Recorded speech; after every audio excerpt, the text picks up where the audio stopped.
11:17 p.m. Silo Complex Delta 7, North Hwanghae Province, North Korea. The underground launch facility cut into the granite bedrock of the Myeohyang Mountains at a depth of 61 meters, a hardened shaft 12 meters in diameter and 44 meters deep that had been under construction for 9 years and whose existence had been known to American satellite imagery analysts for 7 of those 9 years. The facility had been built to host the Hwasong-17 intercontinental ballistic missile, North Korea's largest, heaviest, most capable ICBM, with a demonstrated range in excess of 15,000 kilometers, carrying a warhead assessed by the Defense Intelligence Agency at somewhere between 100 and 500 kilotons. The Hwasong-17 was not a weapon of conventional conflict. Its range was not designed for South Korea or Japan. Those targets could be reached by shorter range systems the KPA possessed in abundance. The Hwasong-17 was designed for one purpose: to credibly threaten the continental United States, Guam, and Hawaii with nuclear weapons, producing a deterrence dynamic that would, in Pyongyang's strategic calculus, prevent American military intervention in any KPA operation on the peninsula. It was the ultimate guarantor, the weapon that made everything else possible. At 11:17 p.m., Silo Complex Delta 7 fired its first Hwasong-17. The missile burst from its silo on a column of flame visible for 40 kilometers in every direction, climbing on a lofted trajectory that would carry it above the atmosphere at an apogee of approximately 1,100 kilometers before descending toward its programmed impact zone in the Pacific waters southeast of Guam. A water impact, the trajectory calculated to demonstrate range and capability without producing the territorial impact that would, in North Korean planning doctrine, cross the threshold into an act of war requiring an immediate kinetic response.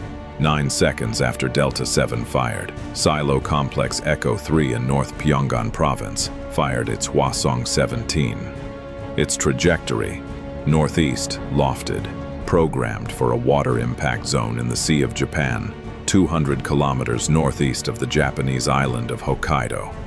A direct message to Tokyo that the KPA's nuclear reach encompassed Japanese territory at the discretion of the Supreme Leader. 14 seconds after Echo 3, a third launch, this one a road-mobile Hwasong-17 TEL that had been concealed in a railroad tunnel in South Hamgyong Province for 11 days, fired on a trajectory calculated for a water impact zone 180 kilometers west of Guam. 3 ICBMs. 3 separate trajectories. 3 separate impact zones. Lofted profiles. Designed to maximize apogee height, minimize flight time over their trajectories, and compress the warning to impact window for any defensive system attempting to engage them. In Pyongyang, the Supreme Leader had approved the operation 36 hours earlier. The strategic logic had been constructed over 18 months of deliberation within the Korean Workers' Party's military commission. The demonstration was designed to accomplish in a single evening what decades of nuclear development had pointed toward: the credible, undeniable proof that the DPRK's strategic nuclear force could range American territory, that the United States could not protect Guam, that Japan existed within the arc of North Korean nuclear deterrence. Not a war, a demonstration. The water impacts, carefully calculated to be within the exclusive economic zones of the target areas without impacting territorial waters, were a legal and military signal of the most powerful kind.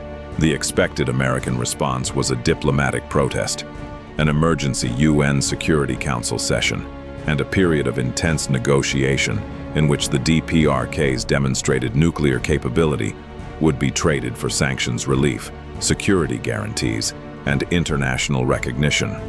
The missiles would land in the Pacific Ocean. The world would see that they had flown. Washington would have no military option that did not risk nuclear escalation against a state that had just demonstrated it could reach American soil.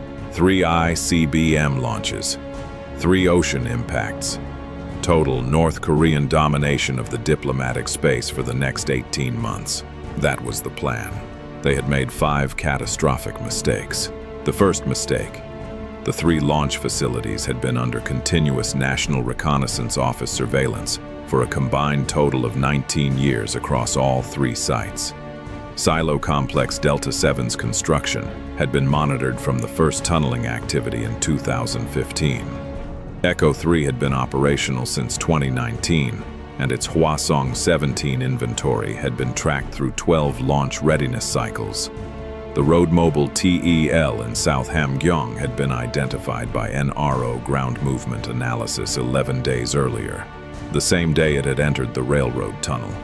Based on the characteristic thermal and electromagnetic signature of a loaded Hwasong 17 TEL in pre-launch status, the Missile Defense Agency had been tracking all 3 facilities at elevated readiness for 9 days prior to the launch. The ground-based mid-course defense systems battle management and command and control network, the software architecture that coordinated the ground-based interceptors at Fort Greely, Alaska, and Vandenberg, Space Force Base, California, had been running pre-launch engagement simulations against all 3 identified Hwasong 17 sites for 6 days. When the first launch signature appeared on the space-based infrared system at 11:17 p.m., the engagement assignments were not being computed. They were being executed. The second mistake, the lofted trajectory chosen to compress American warning windows was, from a ballistic missile defense perspective, the geometry most favorable to the ground-based interceptors at Fort Greely. The lofted profile's high apogee placed the missiles at altitudes between 800 and 1100 kilometers during their mid-course phase, precisely the altitude band where the exo-atmospheric kill vehicle achieved its highest engagement reliability, above the atmosphere where no air resistance complicated intercept geometry. The trajectory designed to reduce warning time had simultaneously optimized the intercept conditions for the defending system. The third mistake, 3 missiles had been launched. The GMD battle management system allocated 4 interceptors per nuclear-armed ICBM track by pre-planned doctrine. 12 GB is total against 3 tracks. Fort Greely had 36 GB as in its silos, with an additional 14 at Vandenberg. The DPRK's planners had assessed 3 simultaneous launches as saturation. The actual saturation threshold for the GMD system in its current configuration was significantly higher than 3. 3 ICBMs was within the designed engagement capacity by a margin that DPRK targeting analysts had not correctly assessed.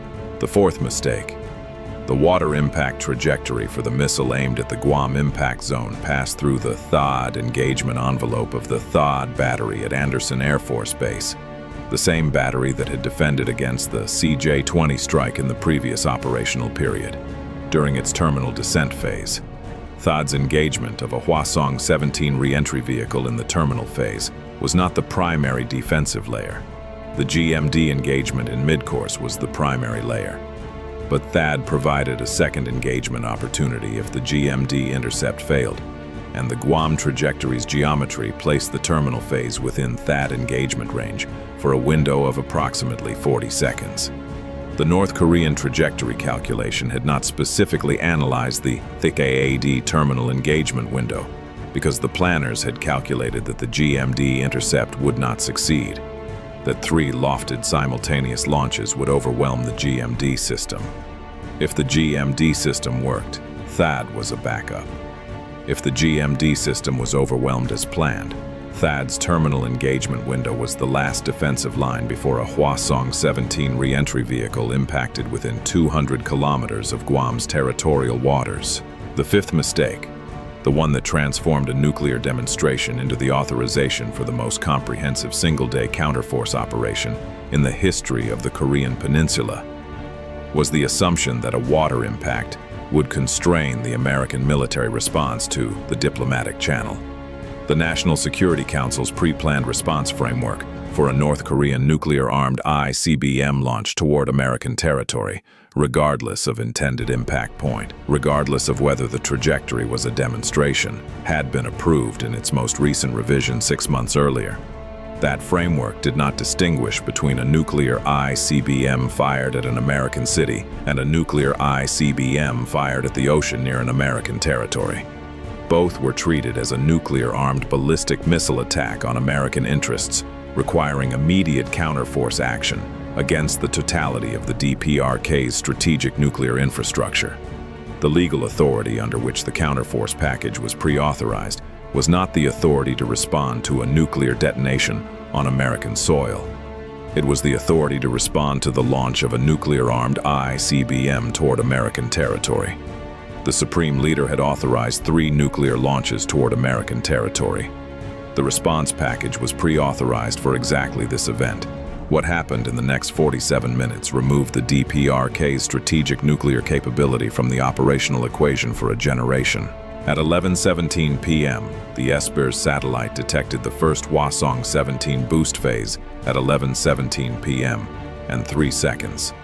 The Battle Management System at the GMD Command and Control Battle Management Communications Center at Schriever Space Force Base in Colorado processed the launch data, computed the threat track, and assigned 4 GBEs from Fort Greely to track 1 within 9 seconds of launch detection.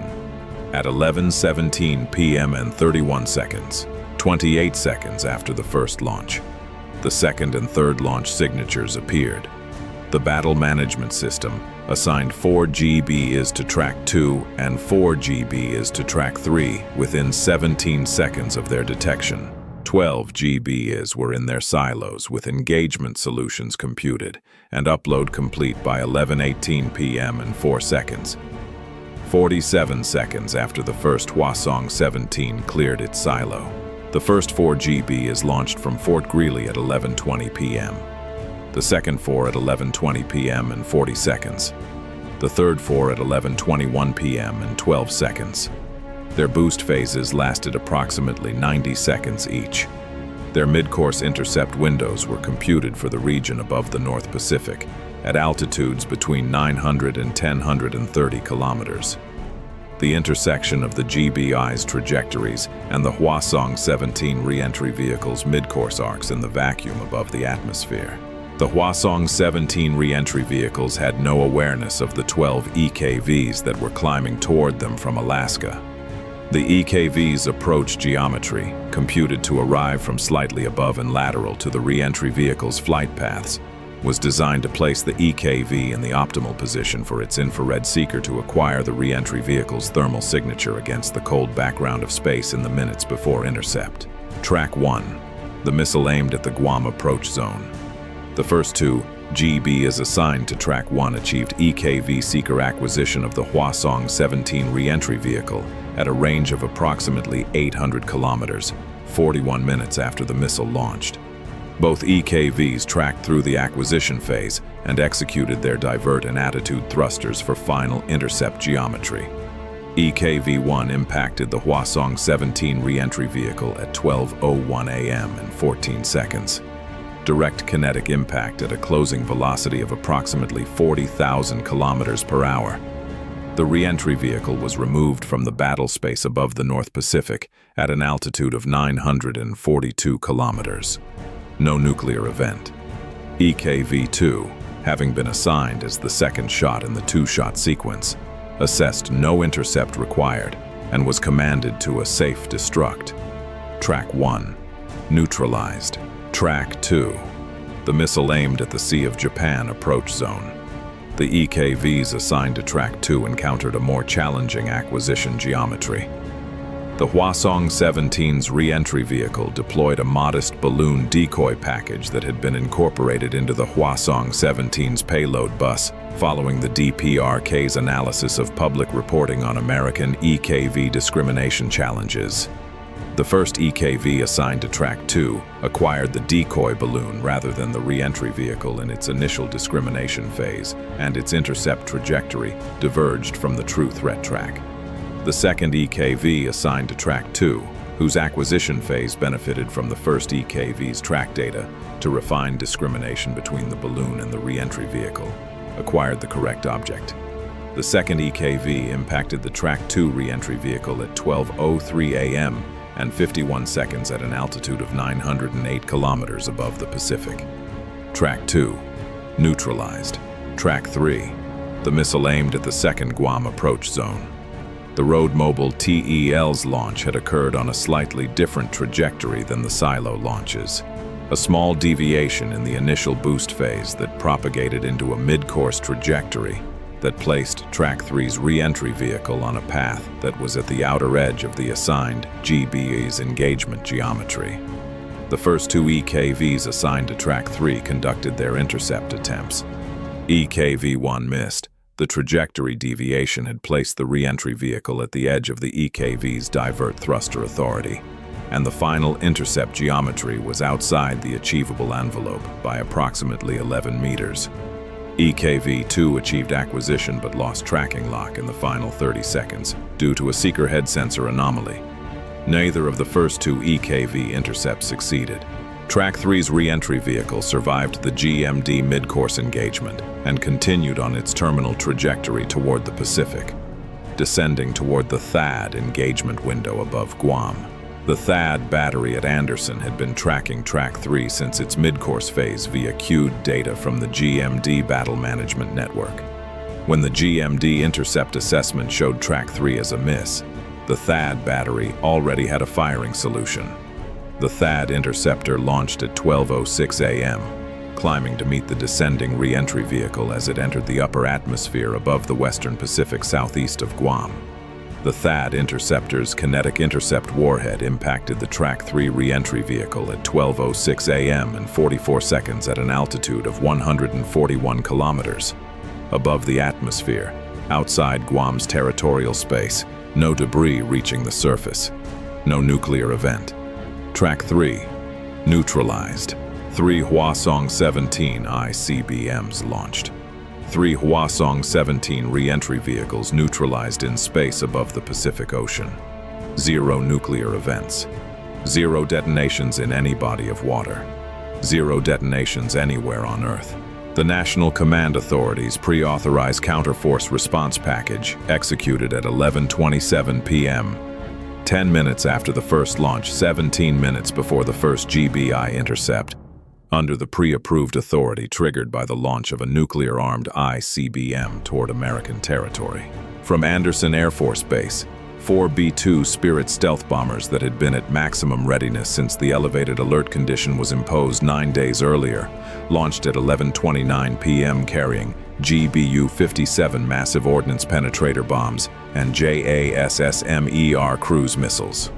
Their targets were the DPRK's complete identified strategic nuclear infrastructure, silos, TEL storage facilities, nuclear weapons assembly complexes, and ICBM propellant production facilities, mapped by NRO imagery and signals intelligence collection over a period of years, and incorporated into a target set that had been updated as recently as 48 hours before the launch.